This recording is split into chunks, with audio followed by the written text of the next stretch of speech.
Peristiwa Isra Mi'raj, kata Imam Ghazali, mengingatkan kita betapa pentingnya memperbaiki hubungan sesama. Jadi pada saat peristiwa Isra Mi'raj itu Nabi SAW diperlihatkan balasan-balasan yang Allah berikan kepada manusia atas perilakunya. Bahkan ada hadis yang selalu kita kenal, tidak beriman, tidak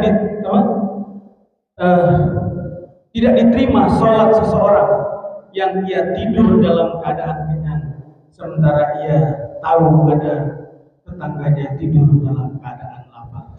Nah, ayat ini, hadis ini bersamaan dengan firman Allah dalam surah Al-Maun, "Ara'aital ladzi yukadzibu biddin, fadzalikal ladzi yad'ul yatim wala yahuddu ala ta'amil miskin."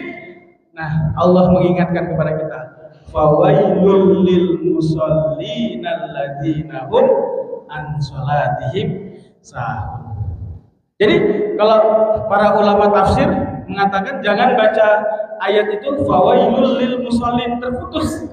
Harusnya fawailul lil musallin alladzina hum an salatihim sahun. Ya, jadi celakalah orang-orang yang sholatnya itu membuat dia lalai, membuat dia lupa. Lupa tentang apa? Lupa tentang kepedulian kepada sesama. Jadi nanti Bapak Ibu kalau lihat nanti di bukunya Imam Ghazali, pada saat kita salam, bukankah salam itu kita berikrar kepada Allah? Assalamualaikum warahmatullahi wabarakatuh. Assalamualaikum warahmatullahi wabarakatuh. Kita berjanji, berikrar kepada Allah, ya Allah, setelah aku membangun hubungan kepadamu, aku akan menebarkan keselamatan, kedamaian kepada orang-orang yang ada di sekitar. Jadi salam itu bukan hanya sebuah salam saja, tapi salam itu adalah ikrar kita, ya Allah, aku akan bertekad menebarkan kedamaian, menebarkan keselamatan, menebarkan kesejahteraan kepada siapa? Kepada orang-orang yang ada di sekitar kita. Itulah makna salam tadi itu. Jadi salam yang kita baca setelah selesai sholat itu bukan hanya assalamualaikum, assalamualaikum. Bahasanya Gus Baha itu salam yang tidak perlu dijawab. Ada 3, ya kan? Salam, salah satunya apa? Salam ketika kita di dalam kubur, masuk ke dalam kuburan, kalau kita bilang assalamualaikum ya ahlat diyar. Kalau kita jawab, kita yang kabur, kata Gus Baha itu. Jadi itu gak usah dijawab salam ketika di kuburan. Assalamualaikum ya ahlat diyar, ya ahlal kubur. Yang kedua apa? Ketika kita salam selesai sholat, assalamualaikum warahmatullahi, assalamualaikum warahmatullahi. Kalau itu kita jawab, waalaikumsalam, waalaikumsalam.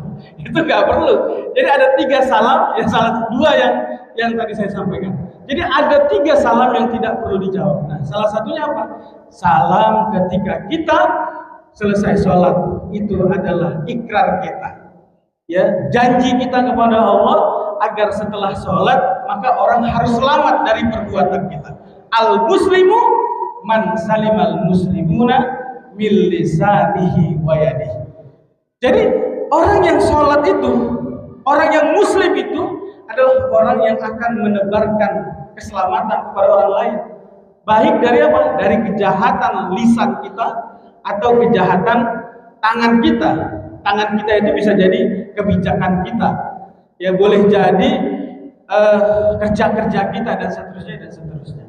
Makanya peristiwa Isra Mi'raj itu Nabi menyaksikan ada orang yang menarik-narik bajunya itu. Karena apa? Karena sombong.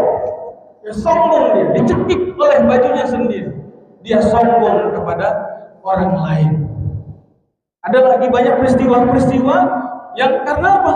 Karena kejahatan kita kepada hamba-hamba Allah yang lain. Nah, kata Imam Ghazali, Bapak Ibu jamaah yang berbahagia, peristiwa Isra Mi'raj adalah peristiwa di mana mengingatkan kepada kita untuk pentingnya memperbaiki hubungan sesama. Jadi setelah kita membangun takbiratul ihram, hubungan vertikal kepada Allah, maka itu harus diwujudkan dengan hubungan baik sesama manusia atau hubungan horizontal.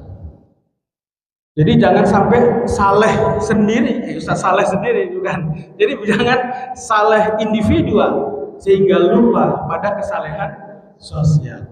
Ada 3 sahabat mendatangi Rasulullah, "Ya Rasul, aku ingin menghabiskan hidupku untuk berzikir kepada Allah. Aku ingin menghabiskan hidupku untuk membaca Al-Quran. Ya Allah, ya Rasulullah, aku ingin menghabiskan hidupku untuk berpuasa.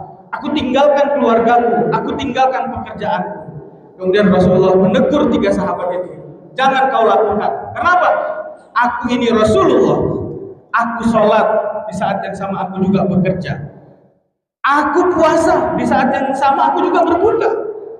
Aku orang yang bangun tengah malam sholat tahajud, tetapi di saat yang sama juga aku membangun hubungan relasi yang baik kepada sesama manusia." Jadi tidak boleh merasa kita menjadi orang yang saleh, orang yang taat kepada Allah hanya dengan melakukan ibadah-ibadah ritual, lupa pada kebermanfaatan kita dengan masyarakat di sekitar kita.